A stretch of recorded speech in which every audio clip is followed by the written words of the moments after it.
We're stopping people nowadays to cut down trees carelessly, right? And we are encouraging people to plant trees to have an environment which is surrounded by vegetation. Support green. Why? To control the climate change. To control the climate? How? Because we know that the climate change because of how we use the trees, our environment in general. Talking about the trees, I don't know, the smoke or the substances that we use in our community. So when you talk about climate change, you just have to make sure that we're able to control it and not to change it. I don't know.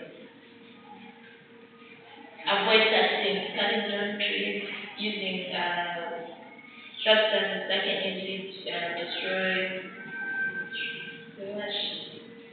There are some industries that they use bad substances when making food and the smoke destroys the air. How is it even needed to become a thing? But let's talk about the trees. Let's talk about the trees, not the air. Others, what we said about climate change. What is the climate change? Those days we were very certain that when we reach October, the rains will start. When we reach November, the rains will start. But now it's uncertain. Sometimes serious rains begin in December. And maybe end in March, early March. So people only have maybe 2 months struggling to do their farming or enjoy the rains. And sometimes it extends. So we are not so sure anymore. What are some of the reasons that may have contributed to climate change?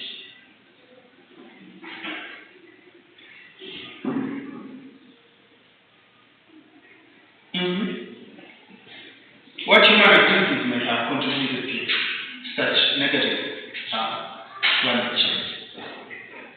Maybe poor farming methods. Poor farming methods? Like? Using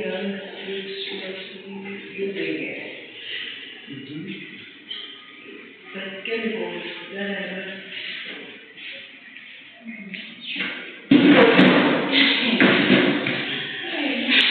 not easy to compose.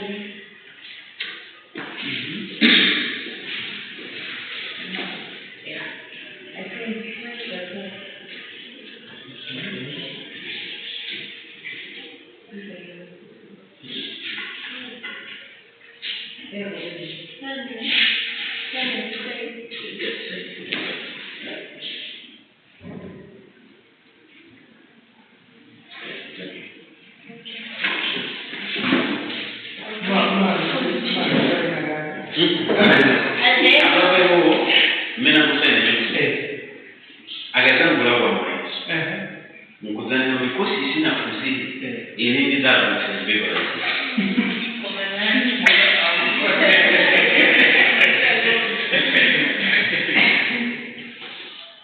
Yes.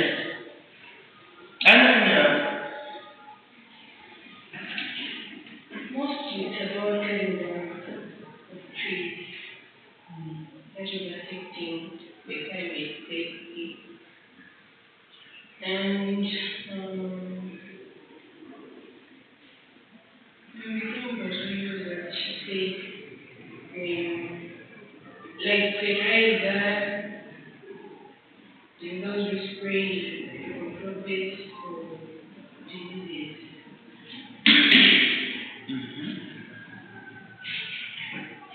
Sharon, did you hear of cyclone Fred? You were not in the country, but cyclone Fred in Black Southern region. So it was in Black Diamond? It was in Black Diamond? No, I didn't know that, but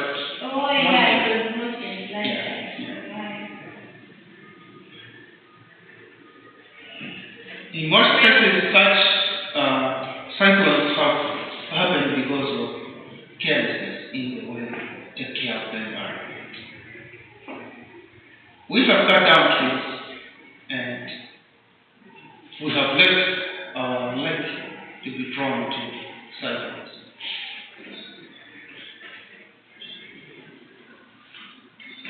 Sometimes the other aspect of climate change, if you go to other countries, we have a lot of industrialization. And so they release some gases in the air, especially at night.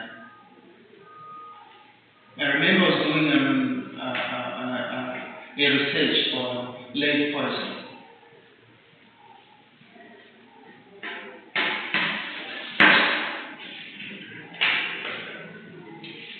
This was done in one of the largest shanty compounds in Africa, second from Soweto in Zambia. I had to go around the places and look at how people are staying.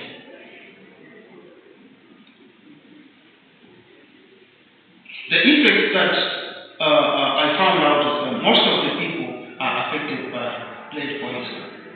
And the symptoms that could show were malaria, headache, having some skin troubles, having some mental problems for most of the children, having challenges in education. Most of the children who stay around that shanty compound have not completed their Form 4 and gone to the university. They start, others tend to be mad. So the lead has poisoned the brain, has poisoned the heart, and most of the people have got heart problems. Why? When they are doing the extraction of the lead, and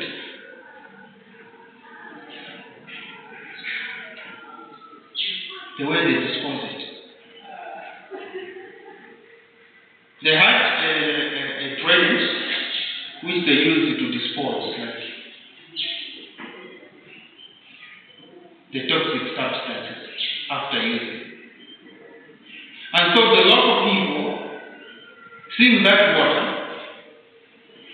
would start using the water for what? Washing. And others, because it's a canal, there's a canal which they use for the toxic waters to be disposed of. And then, when it reaches a certain point, that water looks clean when it is toxicated. And the people who are in the far area start using the water for that. And if you see the kind of vegetables that come from it, very clean. And then they take those vegetables, put them on the market like waka. Both the rich and the poor are buying that without knowing the source. But that means even the vegetables are also infected. And so it was discovered that checking from the health archives, most people are poisoned by lead. And that shortens their lifespan.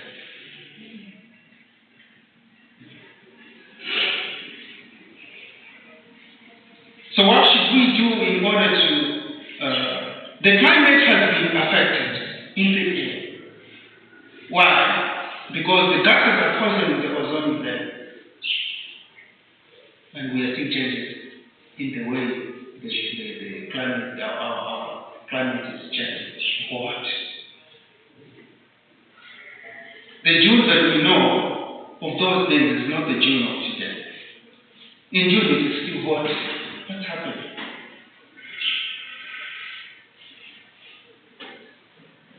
Those days when it was June, that's when we knew the importance of climate. But nowadays it's not the June. Climate change.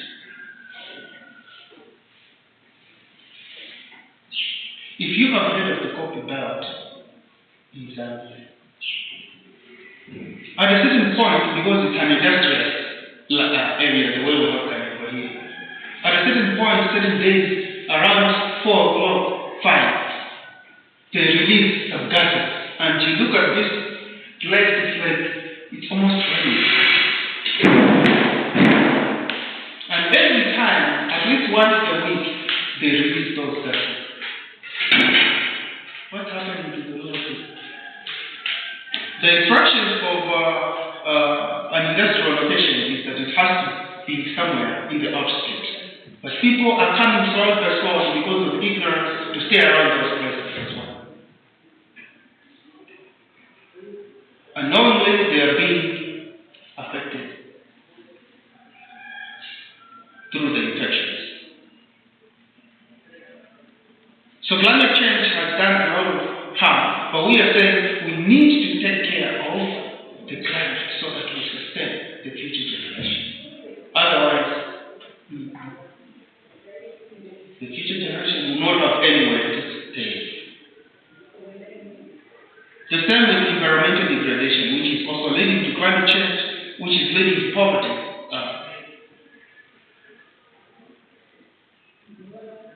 People are not using the environment properly, leading to environmental degradation. Any questions?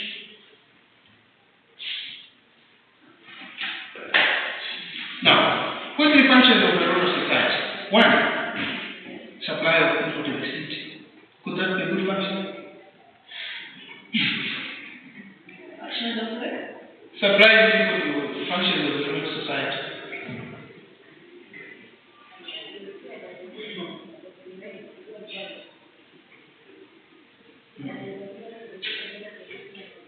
Do you think that is a good function? Sure. We are talking about rural society, rural development, and then if we say we want rural people to go to town, we are supplying the rural people. Would that be a good answer?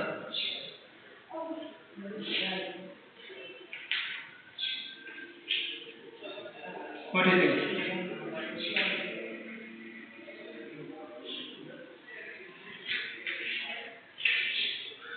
Okay, if I say rural areas are custodians of natural resources.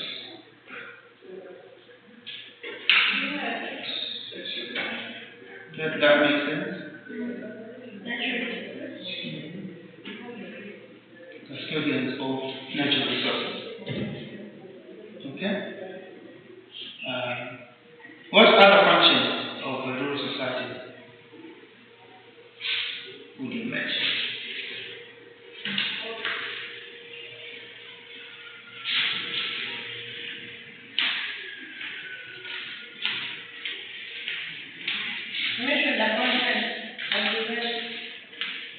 What about agriculture?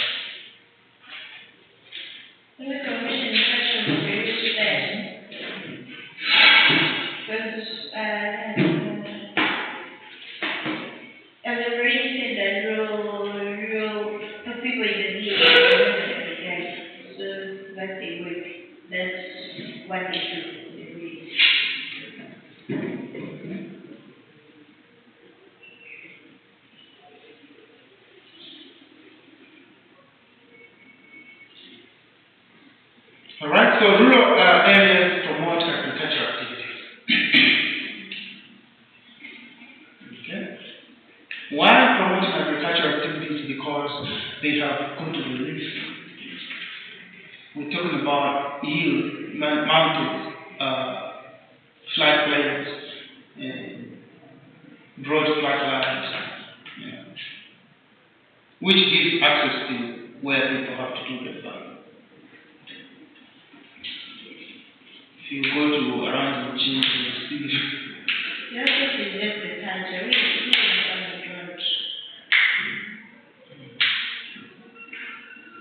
How do we preserve the culture? We stick to the worship.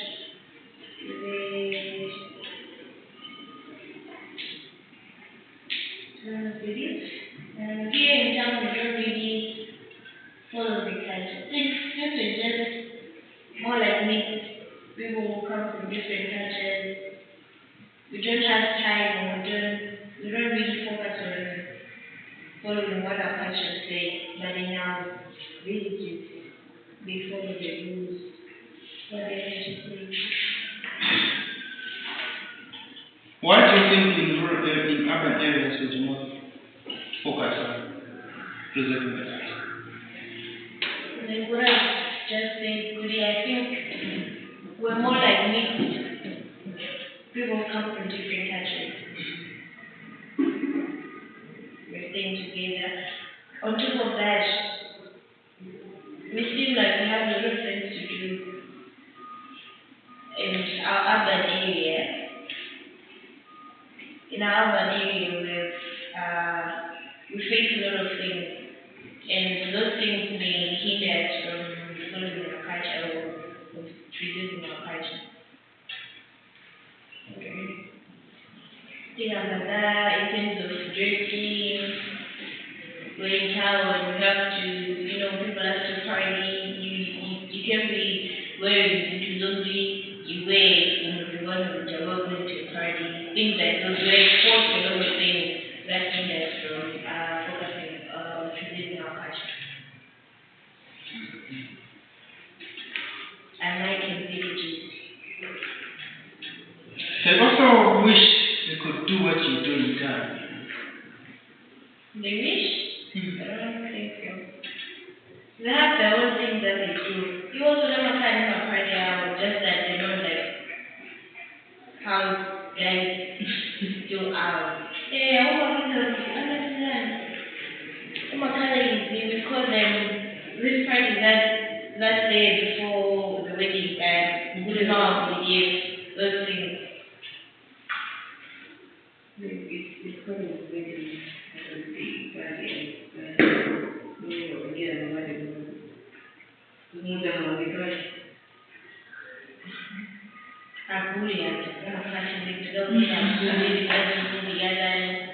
That's entertainment also.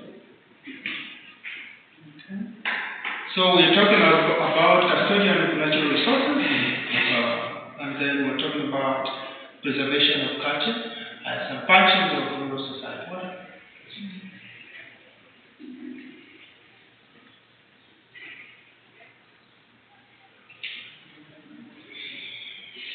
Any other functions?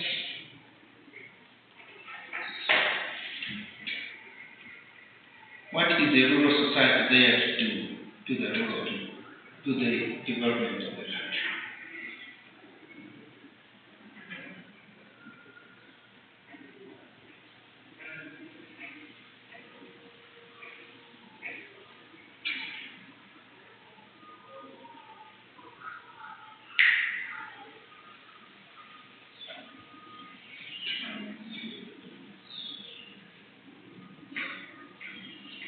Where do we depend? What? Done.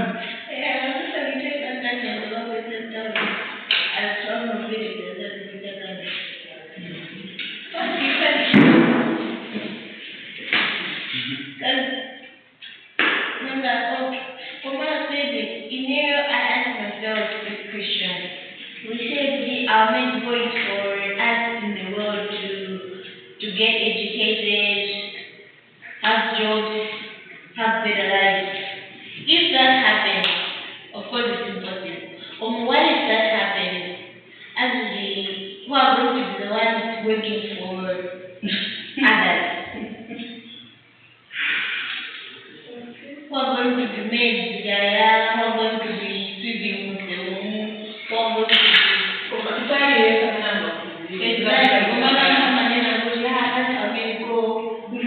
should get educated, that should get employed, that system is the one.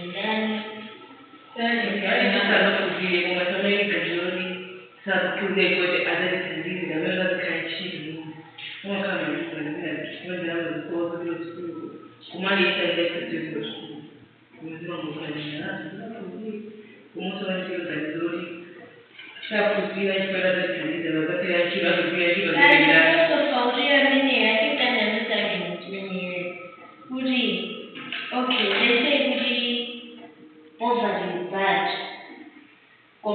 you think when you look at it on a point of view, don't you think somehow it helps in our society? Would we, okay, others are poor, the male would provide children, no, we've got resources. Sweeping, that's time, don't you think we need that? We need others to stay poor, that we need others to stay uneducated, or some things in the society that makes them fit in. Because when I remember this other time when I was taking exam theory, when I was still doing my diploma.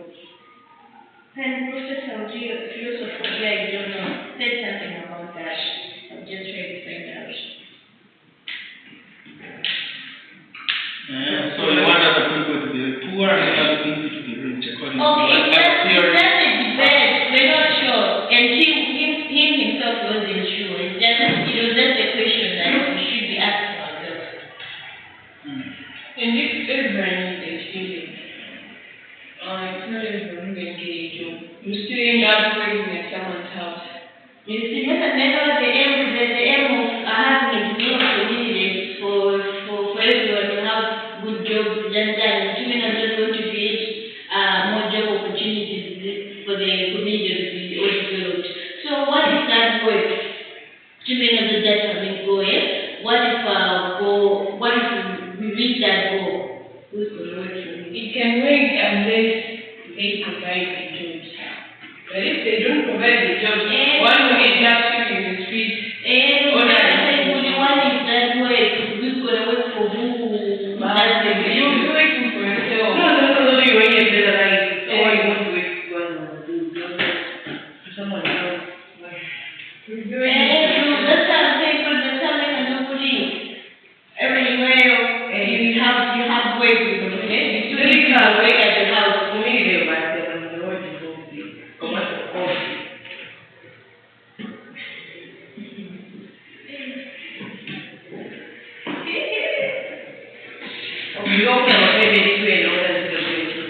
It's not me. Did I say it's me? I said a certain philosopher had introduced that question. Okay, have we heard of interactionist theory?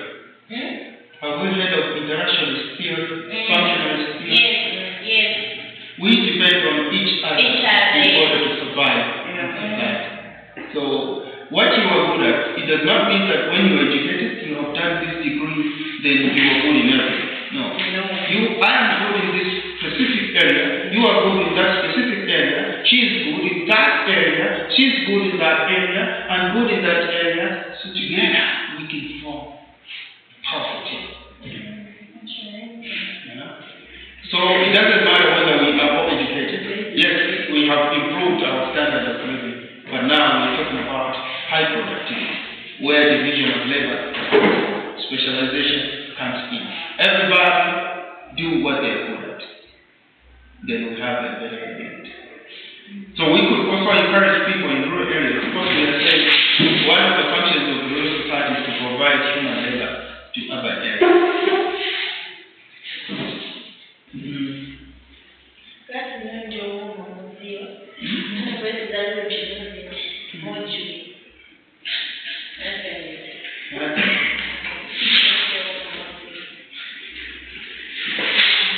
But the challenge is when those of you who are educated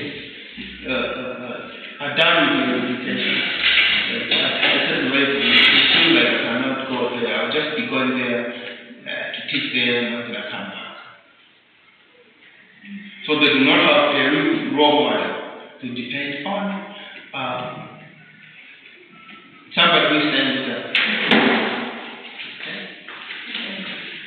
Alright, so let's quickly look at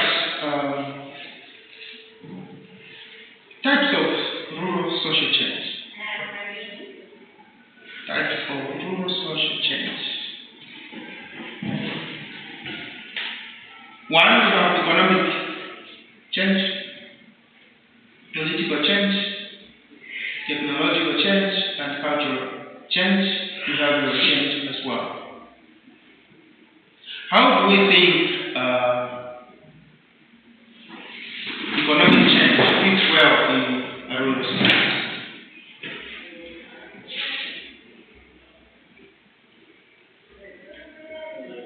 For example, say rural areas of the developing world has undergone some degree of economic change, particularly during the post-independence era.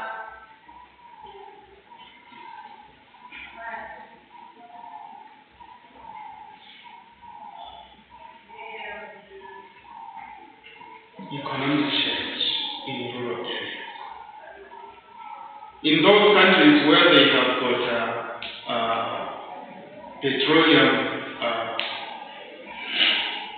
resources, where they have got mines, they have ended up, employing people around those areas. They have ended up building some structures around those areas or villages, and the lives of people have increased, have changed for the better, improved, right?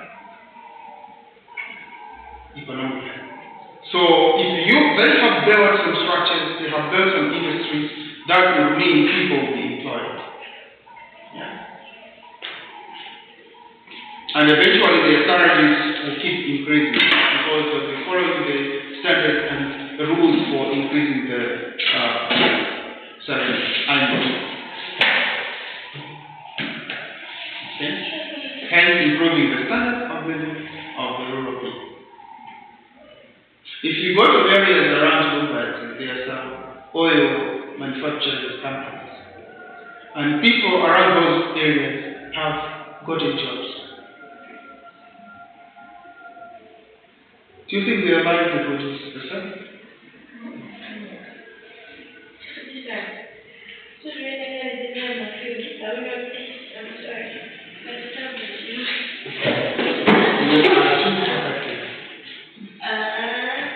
It's good first job, I don't know. Okay. I'm supposed to be going to Moscow in Egypt to check the situation myself. That's very good. Yes, I think so. It's important that someone may post online. Wait, what do you think? Okay, let's do something for ourselves, right? You go into the base, then you do your analysis, and then you come and discuss. Okay. So we are talking about the types of rural social change, and one of the types is the economic change. How does the economic change fit in the rural area development? So we are saying there are some companies that have developed from the rural areas. Why? Because there's a minerals in the rural area. So we have to set our company here to be producing, the minerals here, extracting the minerals here. We put our machinery, we start building some structures, and we employ the local people.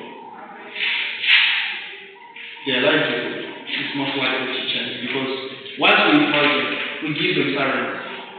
And if they were not eating sima with the cooking oil relation, definitely their lives have changed, improved. Their children will be able to go to school. They will be able at least to build up a house which is Irish cost. They will be able to buy a solar panel at least, or connect themselves to the national electricity grid. Life improves. They will be able to buy a plot for themselves.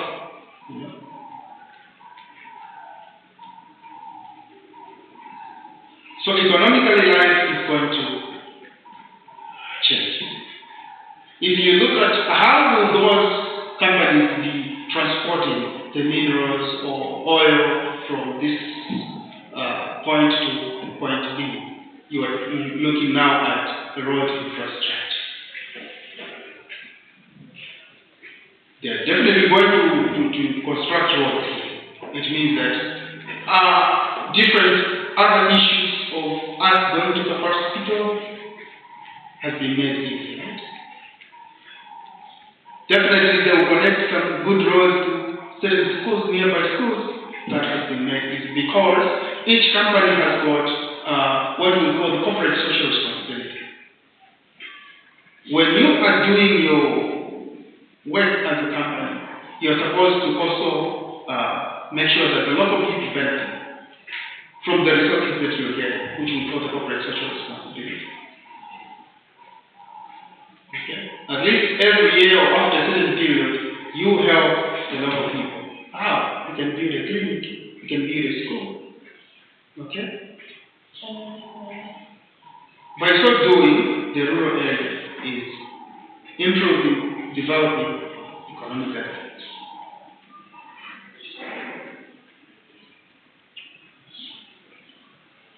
Those people that we have employed will be involved in processing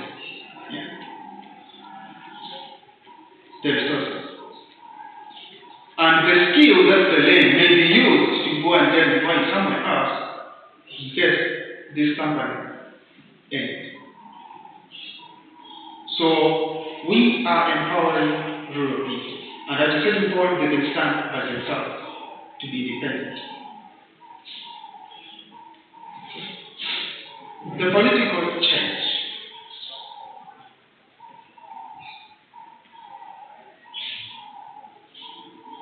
How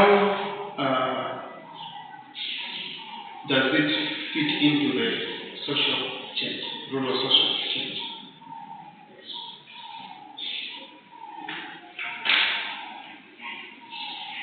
How power is distributed from one point to the other. We're now talking about democracy. The rural people believe in dictatorship, authoritative kind of leadership. Okay? So when we talk about democratically elected governments, which are now common in the less developed countries, is that doing good? Do we support democracy in less developed countries? So we would rather say let's stick to the dictatorial tendencies or authoritative. Democracy is good. What are you using in your village now? Are you not using authoritative? What the chief says is final. If you don't want to follow it, out of your village. So it's still dictatorship.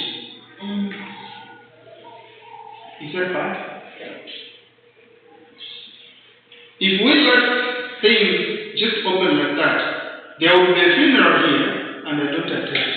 It's in the village. The way we are doing it now. A neighbor has a funeral, I don't care. Yeah. I don't mind.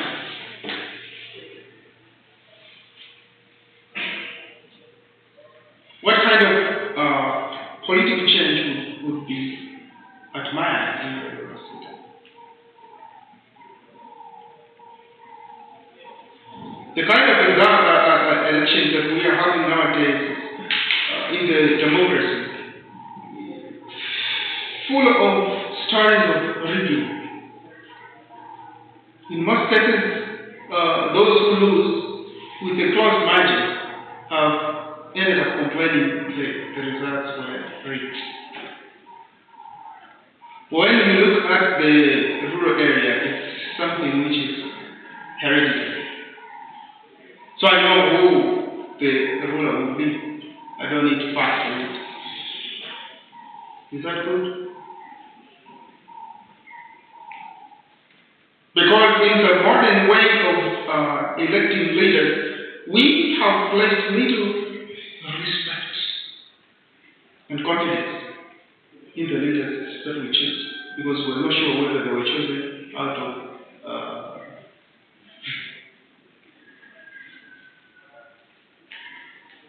in most cases, if there was a system that was so clever enough to use rigging and it worked, we would have such leaders who are not supposed to be there, but they are there. Do we trust the system? Political change. And who suffer? In most cases, the rural people are the ones who suffer. Because you come to me and say, I'll give you a packet of sugar, and I'll give you a chenge, and women, I'll I'll buy you beer, I'll buy you packets of cigarettes. For a rural person, that's okay. Yes. Ah, it's okay. I'll just say what? I'll cast it. No problem.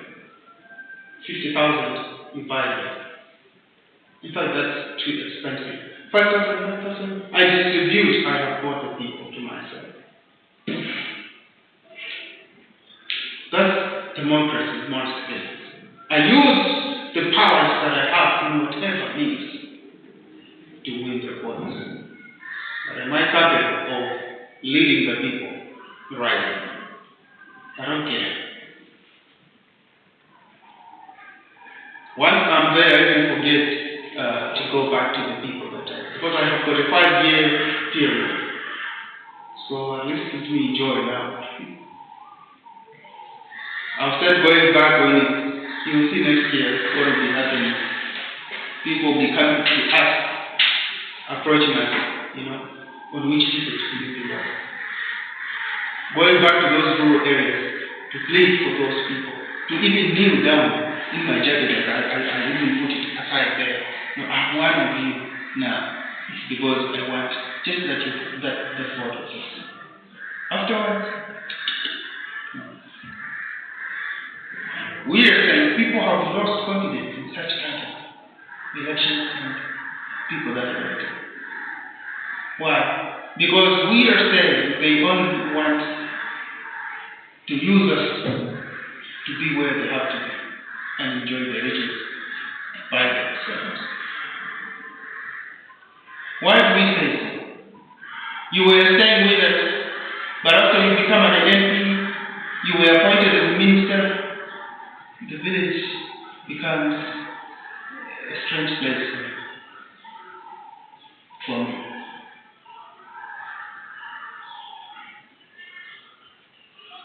A mayor councillor moves from the village going to stay in town when the responsibility is in the rural area where you were elected or chosen. So having that desire to just have a good life is what kills our communities at such a political level. People are hungry to get resources so fast. Forget the people that voted them into power. Okay.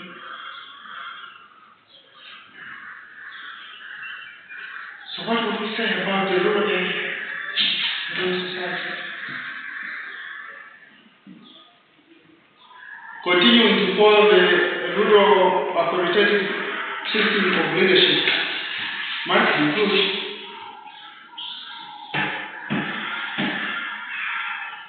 Though in most cases, the chiefs also end up suppressing the needs of innocent people. And so we bow to one person who may be, too accusing. So which one do we press for? If we choose democratic system in the rural area, those who do not perform will move them. But they're going to tell you, here we follow caste, tradition. And chieftaincy is only in this family line. You cannot get it away. So what do you do? That's what kills most of the rural areas in terms of leadership. This is a family for chieftaincy, kingship. You cannot move the kingship from the royal family of Queen Elizabeth. That royal family. It has to be.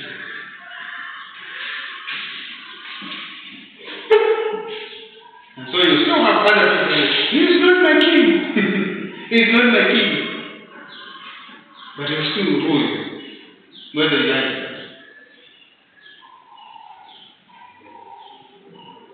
So sometimes politics interfere in the running of the affairs of rural areas.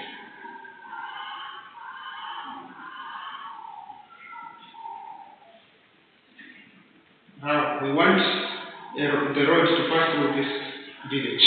So all the people they knew we want to put up a certain development in this area. So we are going to refund you, we are going to compensate you. So move. If people resist, we are going to use other means of force to take them out of there.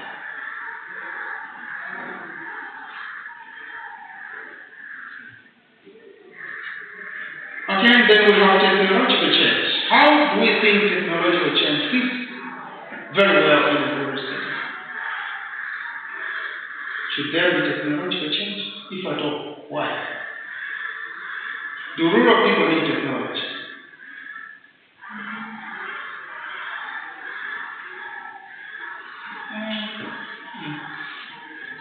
Why do they need technology? Why should we bring technology to rural areas?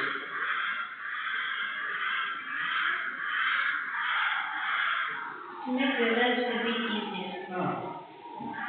Just a bit easier. They have to be structured, right? If you say a bit easier.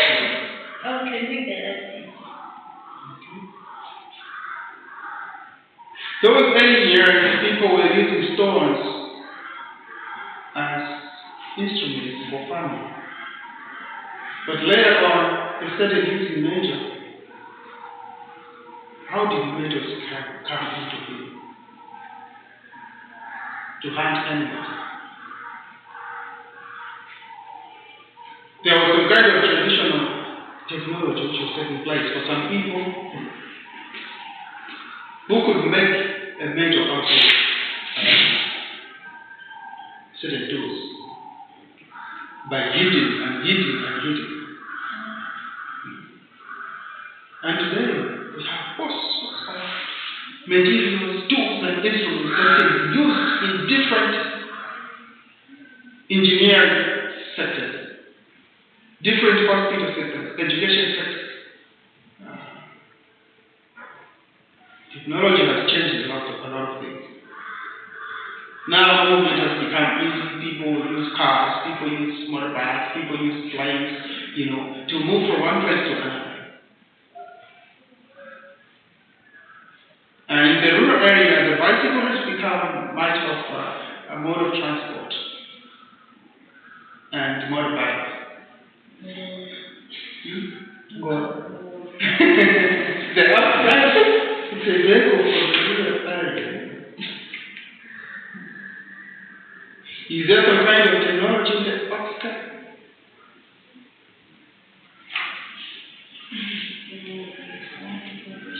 They use physics, but they don't know what physics is. Are you sure they don't know what it is? They know the thing. Because there are issues of balancing, right? Yeah, but they don't know that there is physics. They don't care about the laws, provided the laws work. Yeah.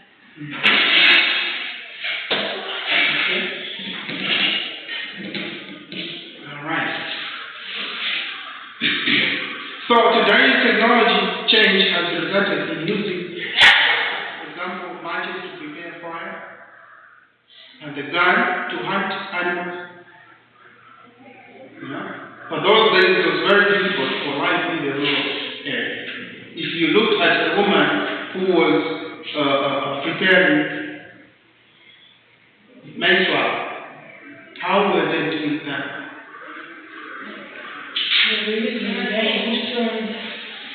Stones and some sticks. That time was the moment when women were women. Nowadays, some of us cannot even cook. Even just cooking. Say, no, I need a machine to do that for me. There are machines that have been produced now for cooking. You just with your long fingers, long artificial fingers, you just the machine will do its work.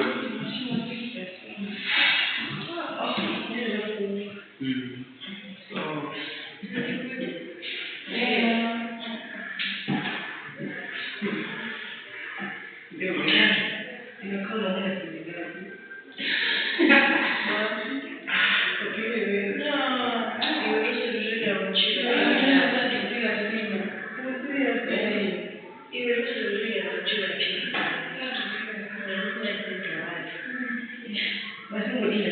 So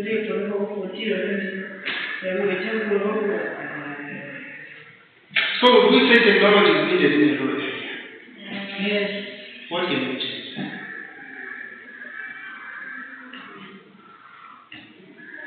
Otherwise, we'll bring the sport right now from town to the villages. Will become like, I cannot cook.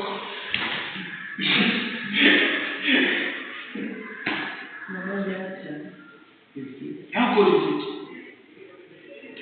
When we're talking about issues of changing phones, we're going to have at least network connectivity, communication made easy. Though in most cases it's like, I'm out there, it's me here. Call back. Or just a flash. But at least to charge the phones, we need some charging sources. If they are provided with the materials, solar materials to charge their phones, life makes easy. Agriculture? Like?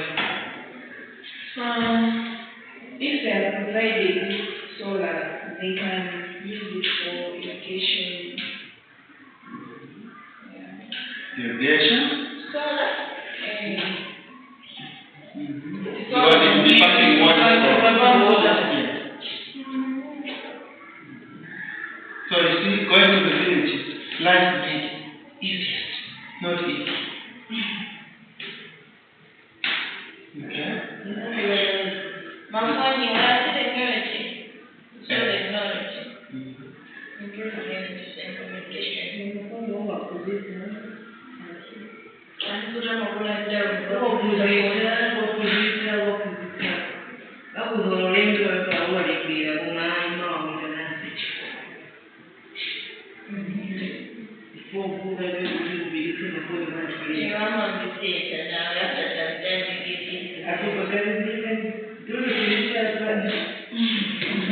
There is one man who is a doctor, but he had a problem, so his legs are paralyzed. He works from home, just on his feet, and he's doing his lectures there, online teaching lectures. End of the month, money comes. So what makes this to be easy? I have got a gadget which is connected. You need network connection in rural areas. So that even from there, productivity, wealth can take place and people can access.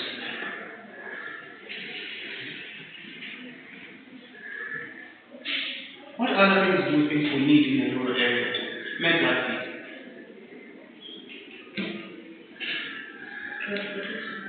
Transportation of the water.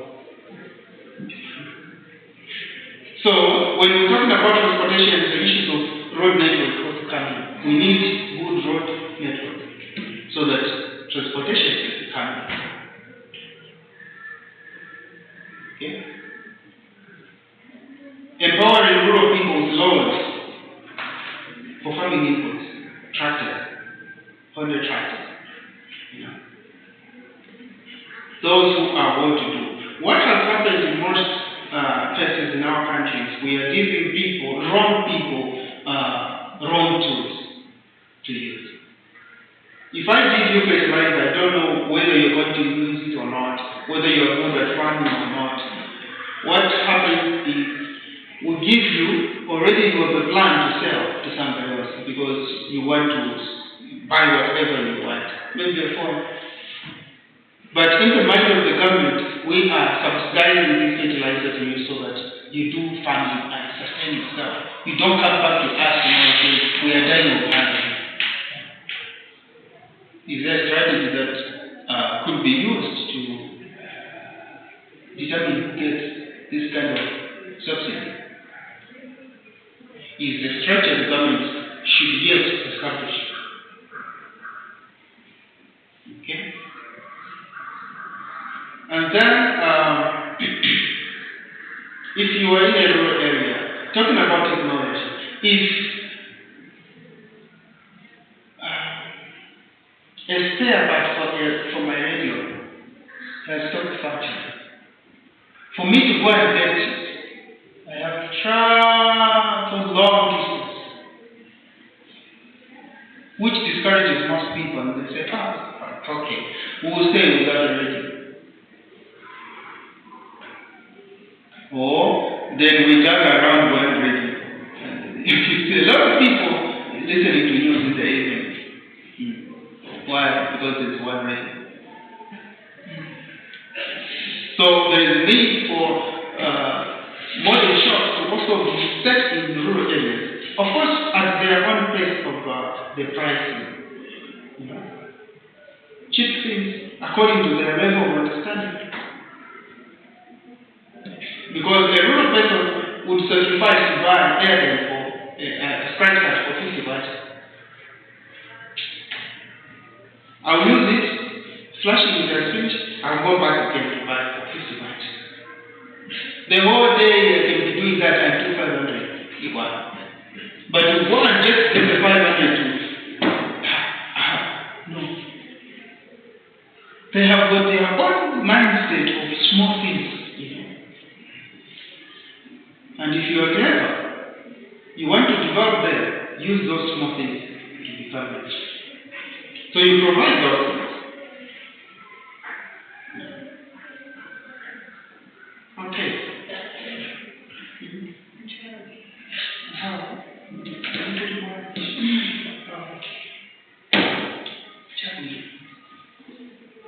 So we'll finalize with cultural change and behavioral change, and then we'll begin our development.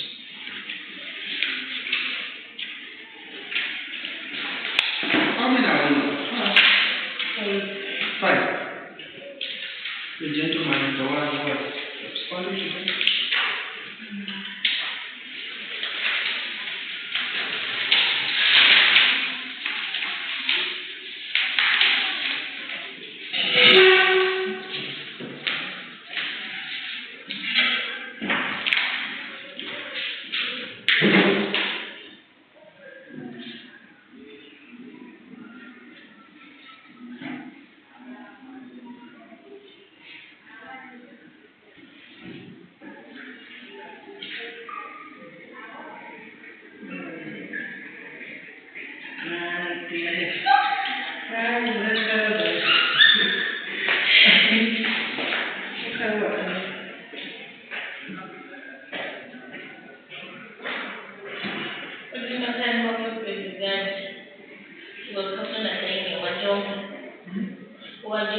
What are the consequences if you don't sign? Sometimes you get 39. Sometimes overall if you have gotten 38, 39. So we look at the table. If we are aware, then so let's just push him or her because of the table. But if we look at Ujova, 39, yeah, she has to come back and do it. So those are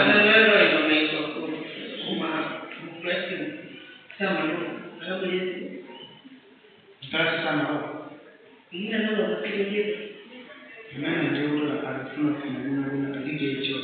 So without that. How did you pass if you were not attending class?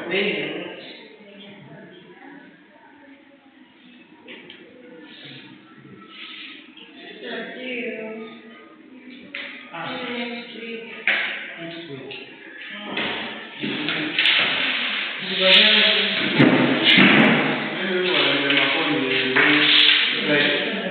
The jig is outside waiting.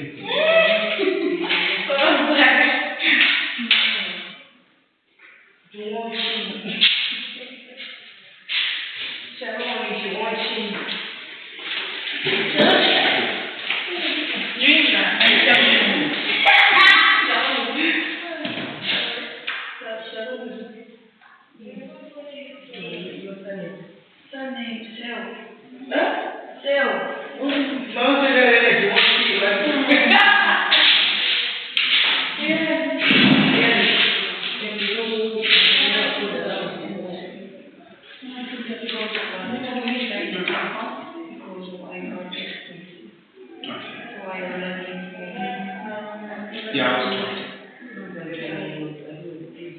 It is okay.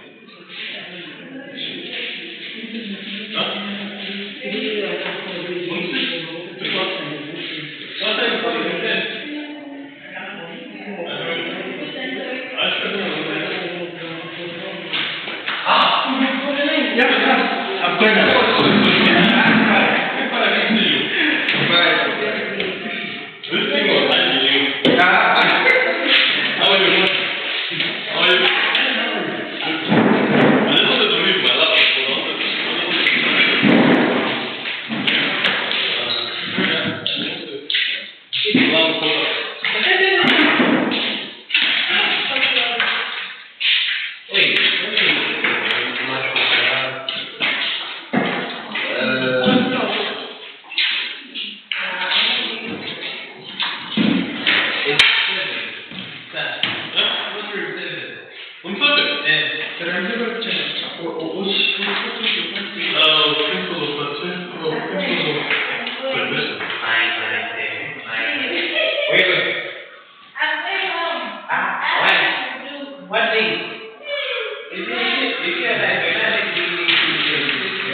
You can